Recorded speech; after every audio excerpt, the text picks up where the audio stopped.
without further ado, I'll get started now. So I'm Alex. I'm one of the co-founders and CEO at Snorkel AI. We're a company that spun out around the Snorkel project in the Stanford AI Lab back in 2019. Project was started around 2015, all around themes that I'm going to talk about today.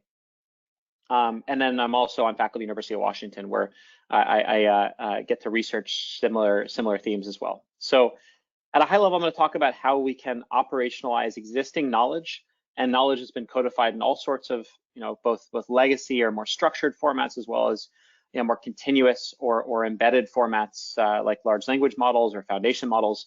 How we can use that to train new models that are highly accurate and targeted at specific difficult tasks, using this idea of data-centric labeling, development, iteration, or data-centric AI development. So let's dive in. I'm going to start at a high level first with what we mean by data-centric AI. And there are other presentations on this from myself and others. This is something that we've been working on from the beginning of, actually, for us, the Snorkel project back in 2015. The high-level premise that kicked it off for us was seeing, that in the real world, users were becoming more often blocked on labeling and developing and fixing and improving and iterating on the training data that machine learning models learn from or fit to, much more so than, they were being, getting stuck increasingly on the model-centric iterations of picking out features or selecting model hyperparameters, et cetera. And another way of thinking about it is just a premise or a bet on where the average iteration cycle or average unit of activity is going to go into an AI development. Is it going to be improving or changing or fixing your data, or is it going to be improving or changing or fixing your model? Now, of course, trivially, you're going to do both, but the high-level idea behind data-centric AI is that increasingly, iterating on the data is going to be your biggest bang for the buck, and where you're going to have to focus out of necessity. So that's the high-level pitch. Another way of, again, phrasing it is that data, and specifically today, I'm going to focus on training data, the labeled data that machine learning models learn from. This data and how much of it you have, how it's collected, how it's sampled, how it's labeled, very importantly, and how it's managed over time, is often the key to success or failure in actually building production-grade AI, much more so than which fancy machine learning model architecture you choose, for example. And why is this interesting and challenging? Well, a lot of data is not nicely labeled and structured and set up for training a model with, right? I think we're all familiar with examples that are out there where you have a data set that, has a bunch of, cats and dogs and hot dogs that with nice labels that you train your model against, benchmark data set, a Kaggle data set. Maybe it's a real world setting where you have labels you get for free, like customer churn problem. You know what customers churn because they churned, you have that label.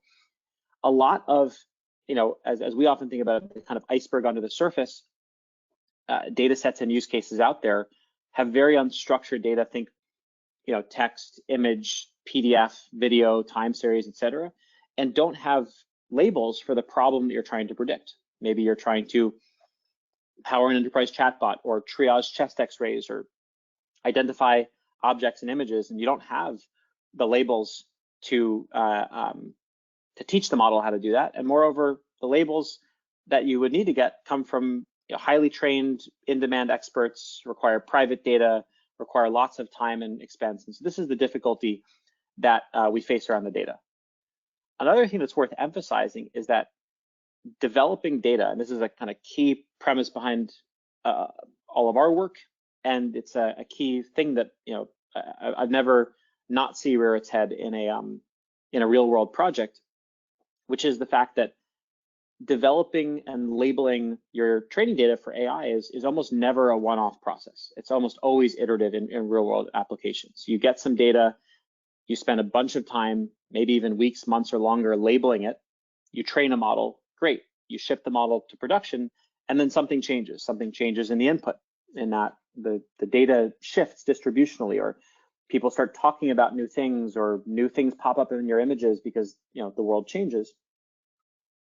Or, and this is almost more common in my experience, even though it's, I think, relatively under addressed in the academic literature and academic resources out there, very often just your output objectives will change. You'll build a classifier to classify legal contracts as one of 5 types, and then a week later the line of business comes back and says, actually, we need it to classify it 20 ways or 50 ways.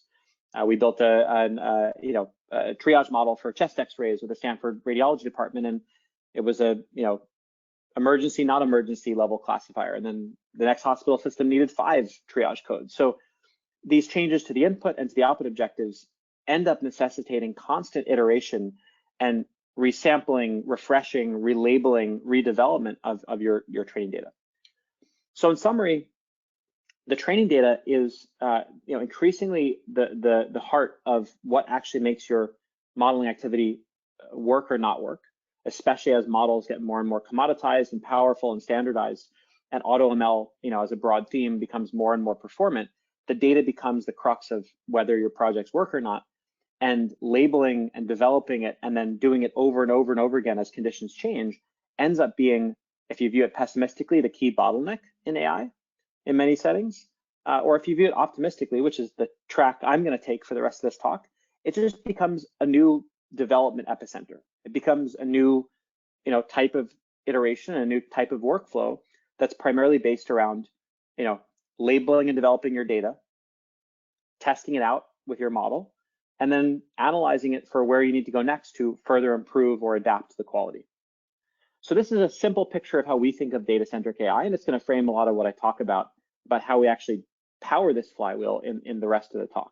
And note I say label here. This whole diagram is, as you could guess, quite oversimplified. So labeling is one of the most common operations that people get stuck on and that you have to do to get your training data ready. But there's many other interesting operations, some of which we've studied over time: data augmentation, data set slicing, sampling, all kinds of stuff that are operations on your data. Obviously, a lot more complexity here, but this basic loop of I need to label my training data, I need to get some feedback on how well it does when I actually try to train a model with it, and then I need to know, where do I go next to correct error modes, to improve quality, and or to adapt. That's the basic kind of workflow that we think about. And I'll emphasize again, this is not saying that you have to do this instead of what we would call a model-centric development cycle, where you're kind of keeping the data fixed and iterating on your model, the hyperparameters, the architecture, the features, the algorithms. It's just a complementary loop that we think is much more prevalent in real-world AI today, and much more high impact in real-world AI, given how far models and AutoML have come. So that's the high-level motivation and anchoring, and we'll go into detail and depth around the actual topic of the talk. But I want to pause there for a second, see if there are any questions from this point, which is okay. And this is an opinion on what the modern AI development workflow looks like most often, which again is about iterating on your training data much more so than on your model, say, in many real-world settings. That's been the focus of our work for 7.5 years, and increasingly acknowledged and common and in the real world, and an exciting area. Now let's dive into how we actually power this cycle, and in particular, we'll focus on how do we actually do this labeling more efficiently using the knowledge and resources we already have. So this is now into the main meat of the talk. So I'll start with a little bit more framing. So this is now one click more narrow, which is the framework that we proposed back in, I guess this was from a VLDB talk. So I highlighted the VLDB paper, but I think actually the first paper that we published on this was back in 2016 in NeurIPS. And it was talking about this idea of labeling data programmatically by using what we call labeling functions, rather than or in addition to manual labels. And since a labeling function, as we'll see in a second, can abstract away manual labels, this is a strict superset. And other ways we've referred to this over the years as we've studied this at Stanford and University of Washington and other places, it's often been referred to as weak supervision. We'll talk about this. But I want to talk about this not because this is the focus of the talk, but because it's going to be the abstraction that I use to talk about the rest of the ideas. So just to make sure that we're getting the basic concept, a labeling function and the idea behind programmatic or weak supervision that we've worked on over the last bunch of years, can start really simple. It's just, okay, can I be a little bit more efficient at labeling training data, effectively teaching a model by just giving something richer than a single, yes or no or k-1 bit label. So for example, let's say I'm trying to label emails to train a spam classifier. Rather than just, labeling a bunch of data points, I can say, well, I think if I see the phrase wire transfer in the text, then it's more likely to be spam. Or if the domain that the email is coming from is something like this pattern, I think it's more likely to be spam. If it's from this trusted list of senders, then I think it's more likely not to be spam, etc. So you can really, anything that can be expressed as a function that takes in a data point and either outputs a label or abstains can be represented as a labeling function. And we can then integrate and model that using theoretically grounded techniques. Another way to think about the intuition is, a lot of the way that modern machine learning goes, if you think about it, in the kind of legacy manual manual training data labeling paradigm, is it's almost like playing a game of 20 or 20,000 questions. I have a bunch of training data. I'm labeling it using a bunch of domain expertise, but I'm not actually communicating that domain expertise directly to the model. I'm only giving the model a bunch of XY tuples, a bunch of labeled data points. And then I'm hoping that the model, given a ton of those labels, can statistically reinfer some of the domain knowledge that I used in labeling the data. Why can't I just communicate that domain knowledge directly to the model? And that is another way of looking at what this labeling function or programmatic labeling paradigm is doing. So before going into some of the more interesting things there, I just want to round the story out. So once you've labeled this data programmatically, a lot of our work over the years, and this is often referred to as weak supervision, is about how you kind of clean up the resulting messiness. So if you go look through the results around using programmatic supervision, both academic side and now via the Snorkel company, you'll see things that look too good to be true, where we take problems that had literally required person months or person years of manual annotation, a doctor, a lawyer, government analyst sitting there, click, click, click, one data point being labeled at a time over person months, and it gets replaced with hours of writing labeling functions or minutes even. But the catch, because there's always a catch, is that, or I should say the challenge, is that these labeling functions are not going to be perfectly accurate. They're not going to be perfectly complete. They're not going to be perfectly independent of each other. So if you look at these little blobs as areas where a labeling function might label, let's say red is positive, blue is negative, labeling functions are not going to cover all the data. They might disagree with each other. They might be correlated in arbitrary ways. And so we've done a lot of work over the years about how, and now many others, there's a lot of exciting community work here on how you can learn the accuracies and other parameters of these labeling functions, denoise and combine them. This is often referred to as weak supervision modeling. And you can actually do it without separate ground truth in a theoretically grounded way. And if your curiosity is piqued by that pitch, go ahead and check out some of the work. It's pretty cool stuff that builds on very old theoretical ideas. But I'm gonna move on here. So basically, once you've written some labeling functions, programmatically labeled some data, you can clean this up via these what we call weak supervision techniques. Now you can kind of complete this basic, 101 data-centric AI loop, train a model, get some feedback about where to go next. And the key idea is, because you're labeling data programmatically rather than by hand, every turn of this crank can take seconds or minutes, not hours or months or literal person years of manual labeling. So this loop can actually become operationalized. It can actually look more like interactive software development rather than only happening once a month every time you get a new batch of manual labels back. So this loop is not tied to programmatic labeling specifically, but it's kind of enabled by it. The ultimate goal being to still have a human loop process of this data-centric development, but to do it radically faster and make it look more like interactive software development. Okay, so that was a notch lower, but now I want to pull up again and say, what is the bigger idea here? And the bigger idea for us has always been about how we take all kinds of sources of knowledge, or you could call them sources of supervision, even if they're not perfectly accurate or perfectly applicable, and use them to kind of bootstrap the problem at hand radically more efficiently than just manually labeling data.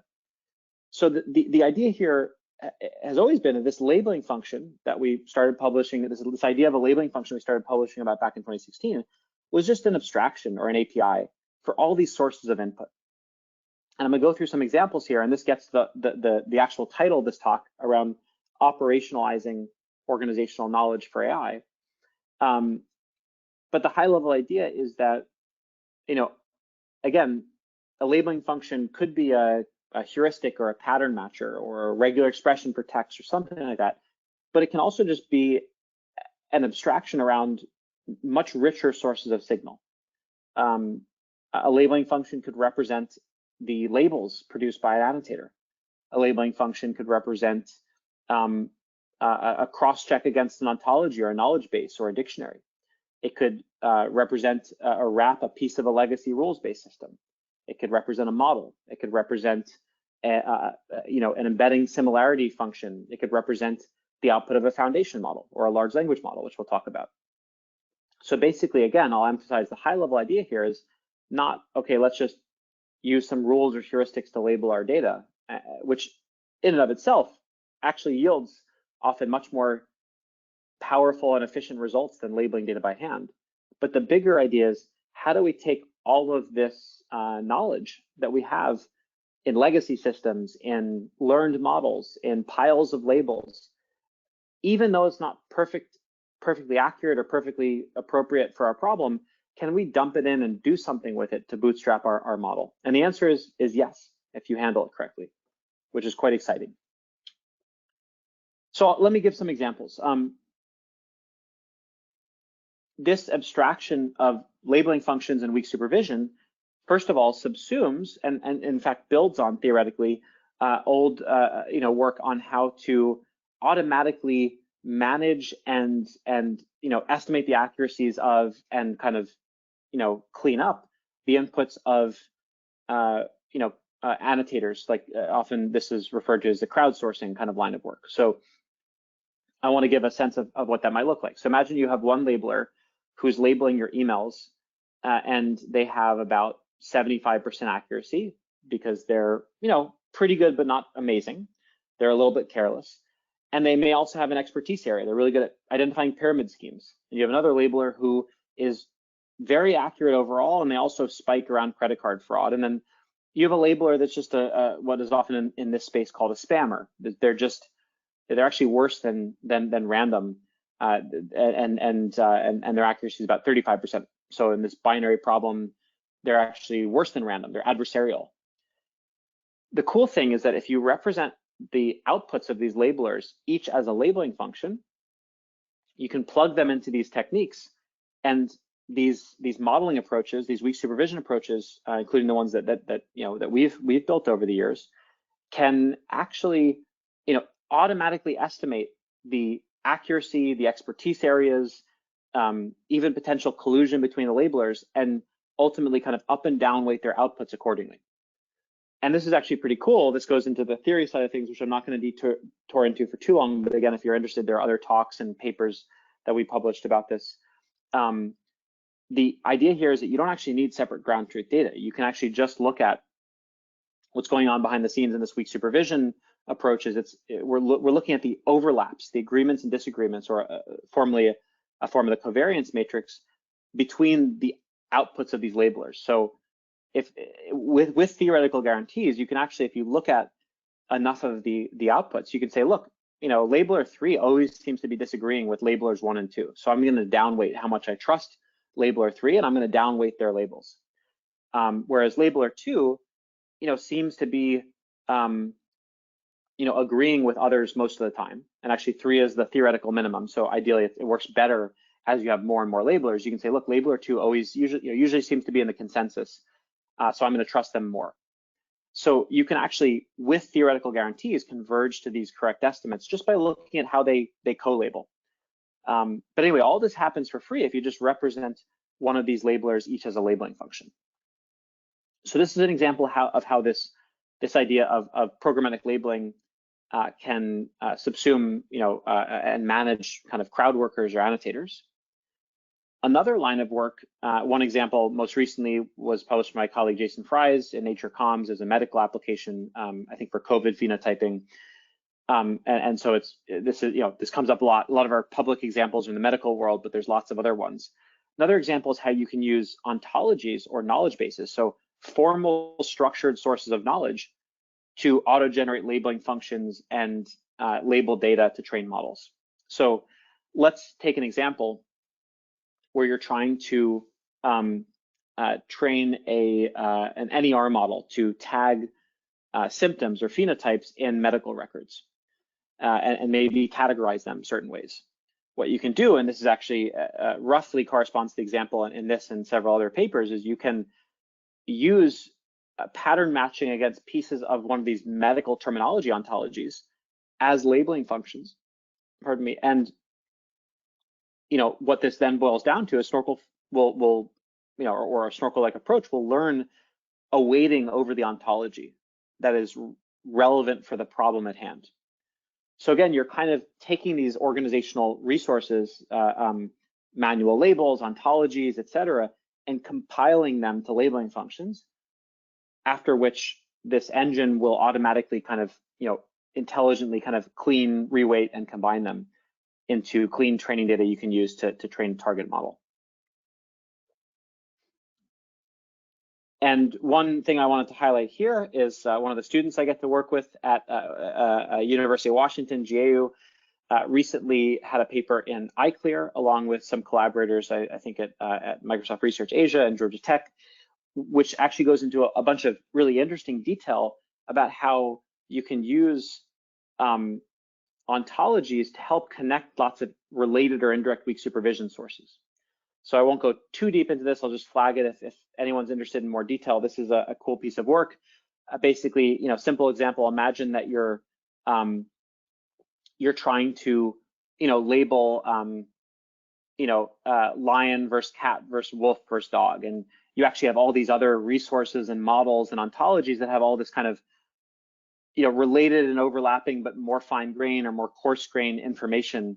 You can automatically use all that to create label data for your problem. In other words, if you have sources of ontologies or labeling functions for related problems, if you can connect them partially via an ontology or a schema, you can use them automatically for your problem. In other words, I have a canine versus Felidae classifier. I have a domestic animal versus wild animal classifier. I have a husky versus Bengal cat classifier. I can dump those in and use them for my, lion versus dog versus cat problem. And there's some, again, really cool applications here, but the bigger picture idea that is the theme of this talk, or the intended theme, is these frameworks and this idea of programmatic supervision and data-centric AI can let you take and leverage all of this existing information for bootstrapping and training your new models much more efficiently. So one other example that I want to go into, and I'll spend the remainder of the time, I'll try to end a few minutes early just in case there are questions, is how we can use large language models, or I'll refer to them as foundation models in this talk, as one of these sources of information. So there's a whole bunch of research that has come out of the Snorkel company research team, out of the lab at Stanford that we're associated with, and more's coming about the specific methods. But I'll just kind of give a high-level idea of how this can be used. So as a brief recap, I think people are probably familiar these days with, again, what I'll call foundation models here. So or what are often called large language models. At a high level, these are taking the classic idea of a self-supervised language model. Now they've become, multimodal, which is why I call them foundation models in part. But scaling this up on massively larger corpora, much more powerful infrastructure, and new transformer model architectures. And you get things like GPT-3 and DALL-E and Stable Diffusion and others. One way that I think it's helpful to think about these is that you have these foundation models that have, they're very powerful. They operate over massive scale. They have very broad knowledge. They're kind of like generalists, which makes them adaptable in really exciting ways to many different applications. but on specific targeted kind of complex problems, they either don't work right away very often, or they require significant fine tuning or adaptation with, again, either prompting or most often with large amounts of labeled training data to actually perform. So, how do we take some advantage? I mean, these things are clearly amazing. They've soaked up all this generalist knowledge. They can really do incredible things. How can we use them on our kind of specialist problems? And I want to highlight, an example of why, why this is relevant. I think, I'm sure many people here have played around with demos of especially the image-based foundation models are quite fun to play with. This is an image I generated. I was trying to make a snorkel logo using Stable Diffusion, and I couldn't get it. If you've seen the little snorkel logo that we have, it's on my sweatshirt because I pretty much just wear free clothing and I have a lot of free snorkel clothing now. You can see it's a little octopus wearing a snorkel. So I couldn't actually get an octopus wearing a snorkel. There may not have been enough support in the underlying data distribution. Maybe I just didn't write the right kind of weird prompts to get it. But I got this picture, which I liked, and it took about 30 different samples playing around to get it. And I think this highlights the incredible power, really, very exciting and fun power of these foundation models for exploratory or generative human loop use cases. But if you think about it from a kind of an automation or classifier perspective, which is where I often work at least, 1 in 30 is a 3.3% accuracy or hit rate. And that's nowhere near what you need to be. So this is an anecdote that I think illustrates a little bit of both the incredible power, but also where there's a gap between being able to generate, amazing text, image, et cetera, outputs versus actually training a model on a specific complex problem at high accuracy. So how do we kind of bridge these two?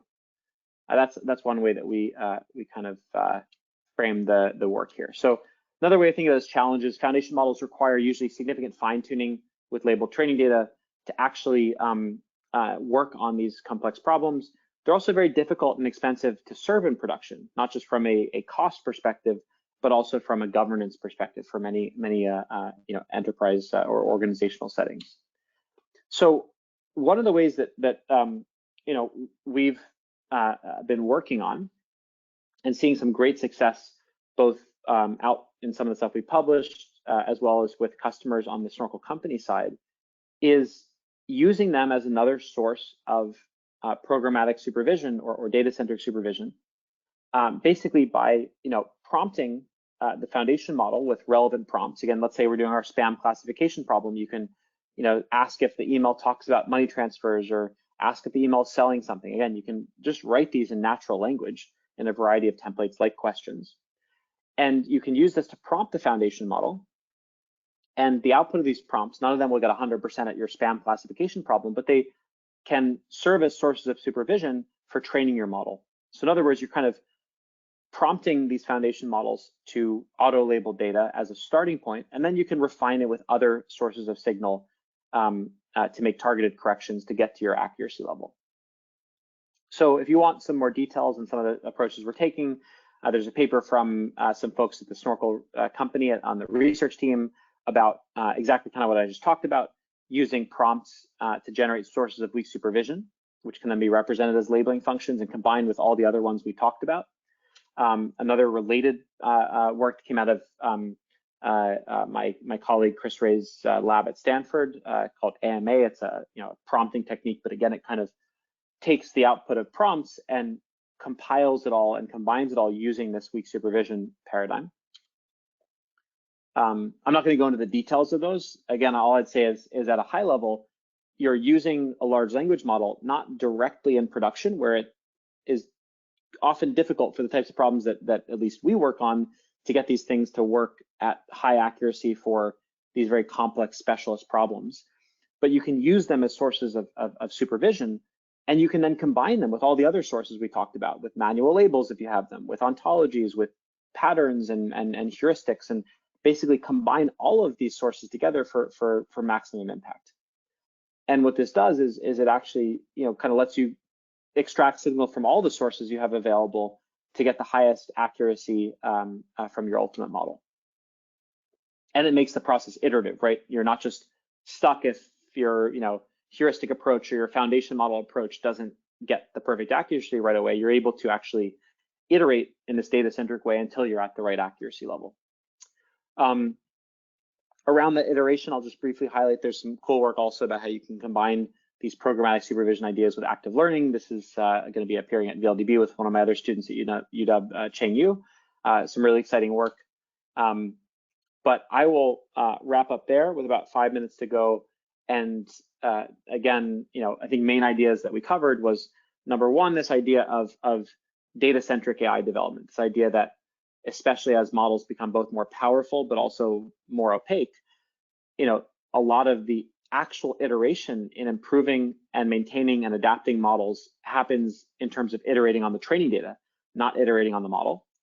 Number two, this idea of programmatic labeling or weak supervision as a way to make this data-centric development cycle go really quickly. In other words, interactively writing labeling functions rather than just manually labeling data as a much more efficient way of powering this data-centric labeling and development loop. And then number three, a bunch of the higher impact ways that rather than kind of writing labeling functions by hand, you can actually use all of these existing sources of signal to make the process go even faster, whether they're a pile of manual labels, a bunch of ontologies or rule-based systems, or actually prompting a large language model. All of these can feed into and accelerate this data-centric development cycle to train your ultimate custom deployment model. And in fact, it does look like when you use them all together, you get the best results. So it's kind of cool in that way. Okay, I will wrap up there. Hopefully, this was certainly a whirlwind tour, but hopefully gave some things to think about. And I'll pause for a couple minutes to see if there are any questions. I'll also duck out to check the other Q&A area just in case.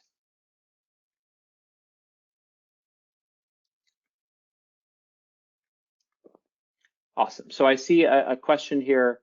Okay, first from Gotham.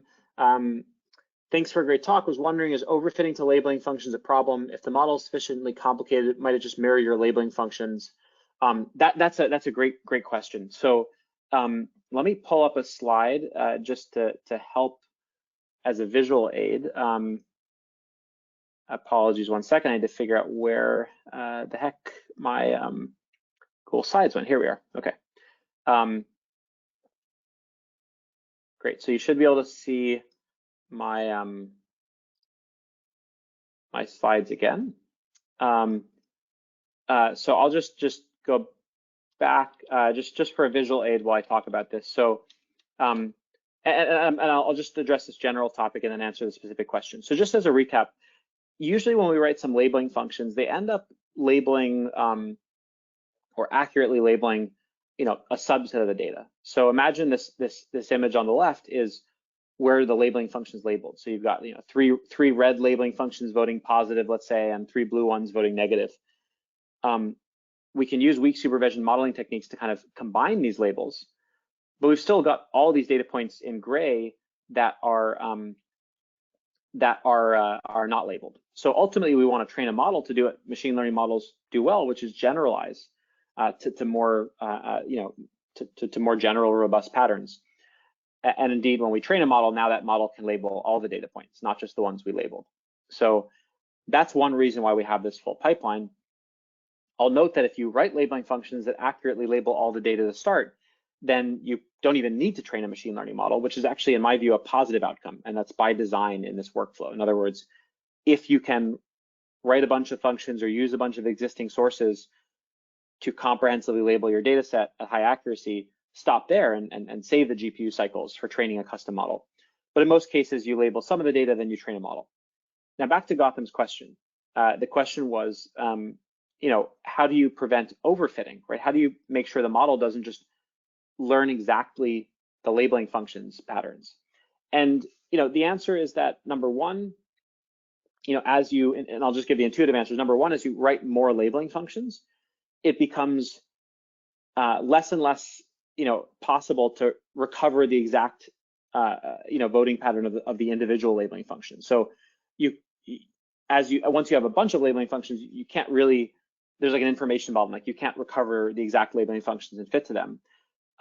But then even relative to the concern of fitting to the outputs of the labeling functions, that's where just regularization comes into play, right? And as long as you have a properly regularized model and then, pardon me, enough unlabeled data to apply the labeling functions to, you indeed can get this generalization. And there's more detail there of how you can optimize that regularization, but the high level answer is having a bunch of labeling functions and regularizing your model properly. Okay, let me jump back to some of the other questions. Active learning and weak supervision can work together. I gave a plug for Cheng Yu's paper. The basic idea is that you can kind of do it two ways. You can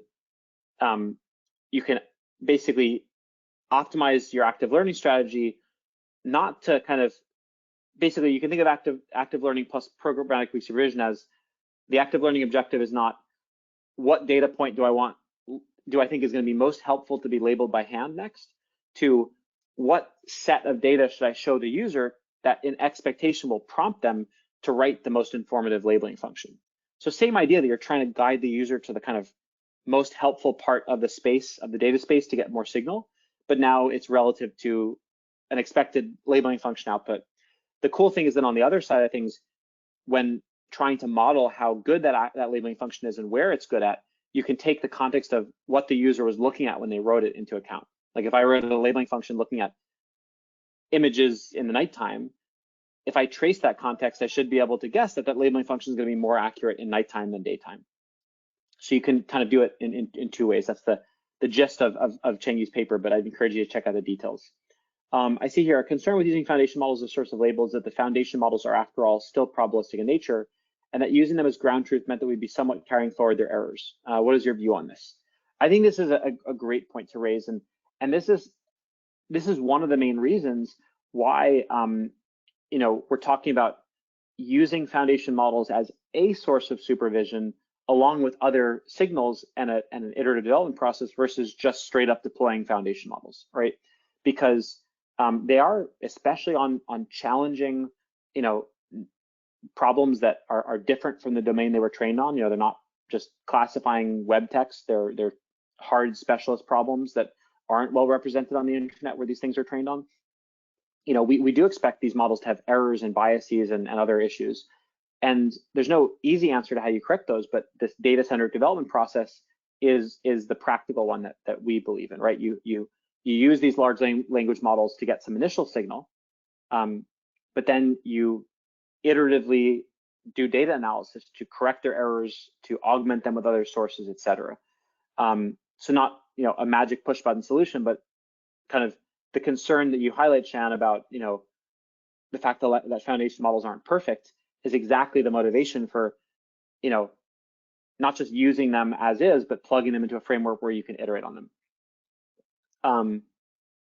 And then there's some other great questions. I know I'm running out of time. And Alex asked a question here: is there a problem with using a foundation model to generate training data and then using it to train a fine-tuned version of the same FM?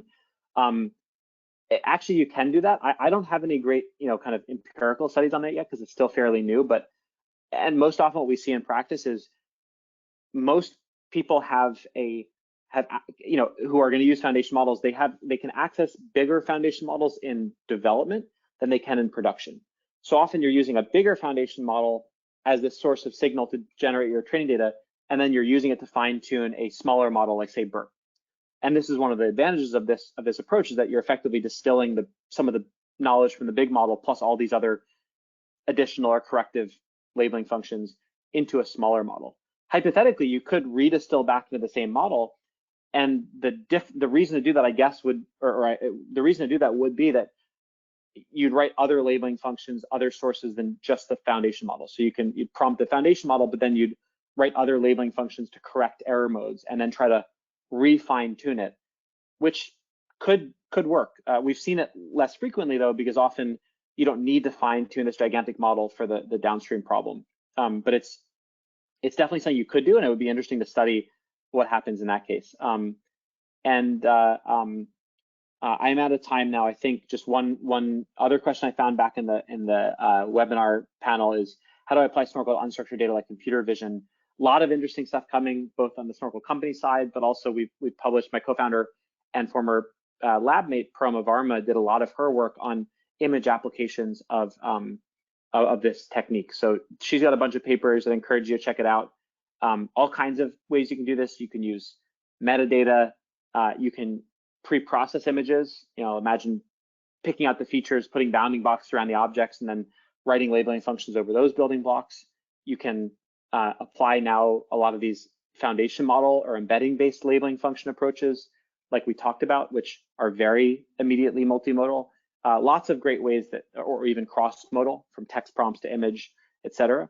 So lots of cool things you can do there. A whole nother topic, and there's, I direct to some of the stuff that Paroma's put out, and we'll be putting more out there too as well. But since we're about 5 minutes over, why don't I end here? Thank you all for the great questions and for taking the time out of your day to watch this talk. And feel free to reach out if you have other questions. Thank you so much.